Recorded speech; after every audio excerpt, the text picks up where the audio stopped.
क्या आपने सोचा है कि जब भारत का विक्रम संवत अंग्रेजी कैलेंडर से पुराना है तो हम उसे क्यों नहीं अपनाते?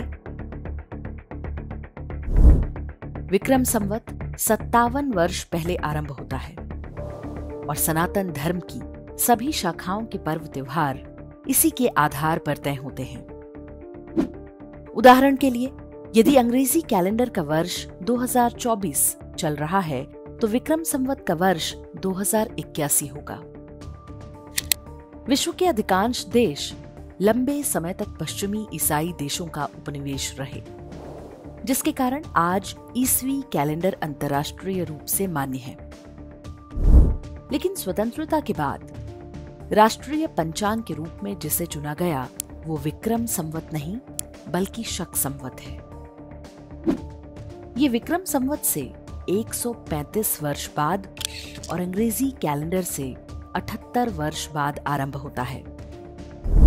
भारतीय संस्कृति से अधिक जुड़ाव के बाद भी विक्रम संवत क्यों राष्ट्रीय पंचांग नहीं बना, इस प्रश्न का उत्तर इस वीडियो में हम जानेंगे।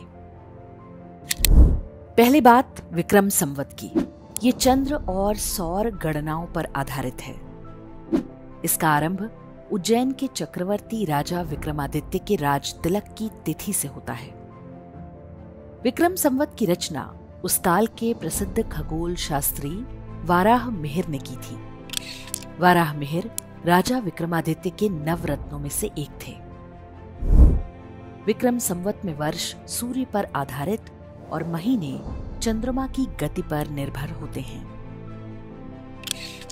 धरती द्वारा सूर्य का एक पूरा चक्कर लगाने पर एक वर्ष होता है, जो कि 365 दिन से कुछ अधिक होता है।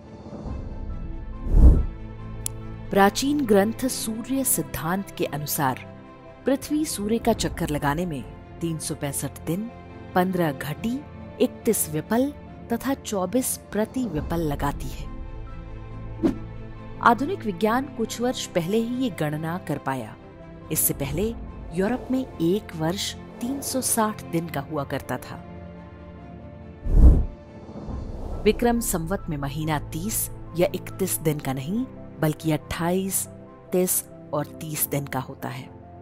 हर तीसरे वर्ष पर एक अतिरिक्त मास होता है, जिसे अधिक मास या मलमास कहते हैं, ताकि इसे सूर्य वर्ष से मिलाया जा सके।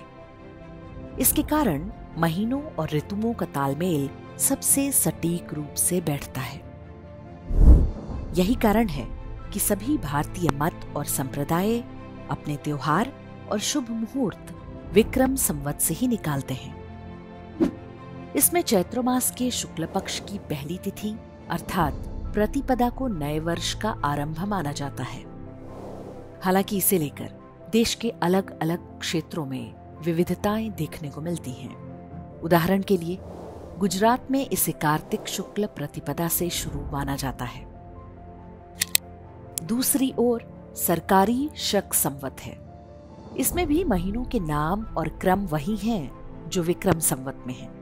चैत्र, वैशाख, ज्येष्ठ, आषाढ़, श्रावण, भाद्रपद, आश्विन, कार्तिक, पौष, मार्गशीर्ष, माघ और फाल्गुन। दोनों ही संवत में चंद्रमा की स्थिति के आधार पर कृष्ण पक्ष और शुक्ल पक्ष होते हैं। किंतु शक संवत में तिथियां अंग्रेजी कैलेंडर की तरह मध्य रात्रि से शुरू होकर अगले दिन मध्य रात्रि तक होती हैं। हर महीना निश्चित 30 दिन का होता है। इसका नव वर्ष 22 मार्च से आरंभ होता है। वर्ष 1955 में भारत सरकार ने कैलेंडर रिफॉर्म कमेटी बनाई थी, जिसकी अनुशंसा पर सूर्य आधारित शक संवत को आधिकारिक कैलेंडर माना गया। लेकिन वास्तव में ये निर्णय अंग्रेजी कैलेंडर जैसा दिखने और सेकुलर बनने के दबाव में लिया गया।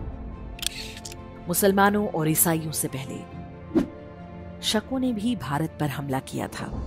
हालांकि वे भारतीय संस्कृति में ही समा गए।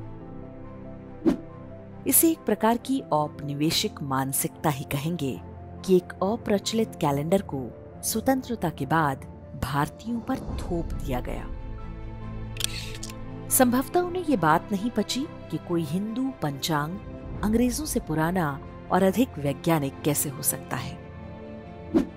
शक संवत आज मात्र एक औपचारिक पंचांग बनकर रह गया है। पहले सरकारी कार्यक्रमों और उद्घाटन की पट्टियों में शक संवत की तिथि लिखी जाती थी। धीरे धीरे वो भी लुप्त हो रही है। अब केवल अंग्रेजी कैलेंडर की तिथि ही दिखाई देती है। पूरे विश्व में 12 महीने का एक वर्ष और 7 दिन के एक सप्ताह की जो व्यवस्था है वो विक्रम संवत की ही देन है। विक्रम संवत अधिक वैज्ञानिक है, लेकिन उसे अव्यवहारिक और जटिल बताकर लागू नहीं किया गया, जबकि नेपाल में विक्रम संवत ही प्रचलित है। संस्कृत विद्वान और भारत रत्न से सम्मानित प्रोफेसर पांडुरंग वामन काणे अपनी पुस्तक धर्मशास्त्र का इतिहास में लिखते हैं, विक्रम संवत सबसे वैज्ञानिक है। पश्चिमी कैलेंडर में सूर्य ग्रहण, चंद्र ग्रहण और अन्य खगोलीय परिस्थितियों का कोई संकेत नहीं मिलता, जबकि विक्रम संवत बता देता है कि अमुक दिन ही ग्रहण होगा। ये ऋतुओं के साथ साथ ग्रह नक्षत्रों की पूरी स्थिति को भी बताता है। विक्रम संवत के जब 2000 वर्ष पूरे हुए थे, तब देश भर में इसके उपलक्ष्य में कार्यक्रम आयोजित किए गए थे। ईस्वी कैलेंडर के अनुसार वो 1944 का साल था। ग्वालियर के महाराजा जीवाजी राव सिंधिया ने विक्रम उत्सव मनाने की घोषणा की थी। उनकी ही पहल पर विक्रम स्मृति ग्रंथ प्रकाशित किया गया। पंडित सूर्य नारायण व्यास ने इसका संपादन किया।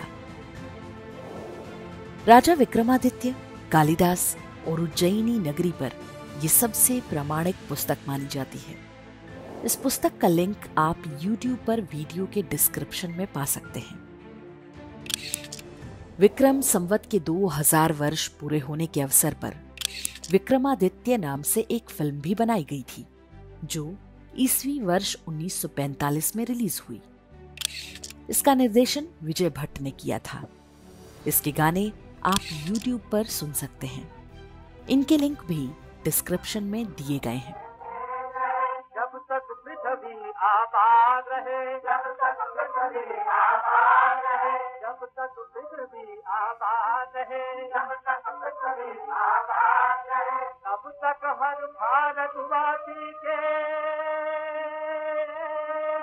तब तक हर भारतवासी के दिल में ये संवत याद रहे, ये संवत याद रहे, ये विक्रम संवत याद रहे, ये विक्रम संवत याद रहे।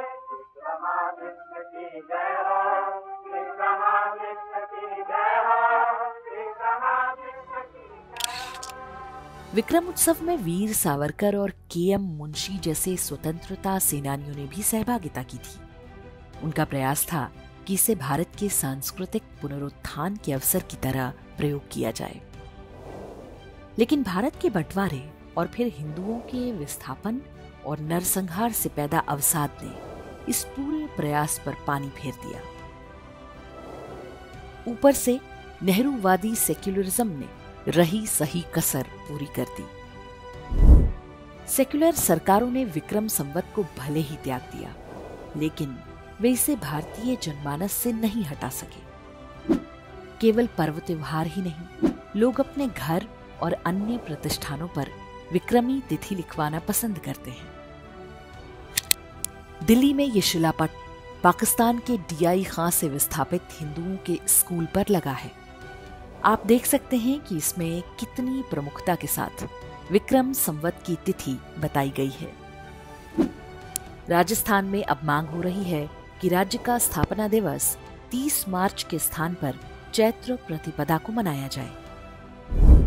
अयोध्या में राम मंदिर की प्राण प्रतिष्ठा विक्रम संवत 2080 के पौष मास शुक्ल पक्ष द्वादशी तिथि को हुई है। ये सुनिश्चित करना होगा कि इसकी वर्षगांठ पंचांग के अनुसार मनाई जाए, न कि 22 जनवरी को। महाराणा प्रताप से लेकर छत्रपति शिवाजी जैसे महापुरुषों की जयंती और पुण्यतिथि भी हमें विक्रम संवत से ही मनानी चाहिए। समय आ चुका है कि सरकार से मांग की जाए कि वो विक्रम संवत को भारत का आधिकारिक कैलेंडर घोषित करें। साथ ही सरकारी कार्यक्रमों में भारतीय पंचांग की तिथि अंकित करना अनिवार्य होना चाहिए। देश की नई पीढ़ी जागरूक हो रही है। लोग स्वयं समझ जाएंगे कि अंग्रेजी कैलेंडर हमारी मजबूरी है, लेकिन विक्रम संवत हमारी बौद्धिक विरासत है, जिस पर हम सबको गर्व है।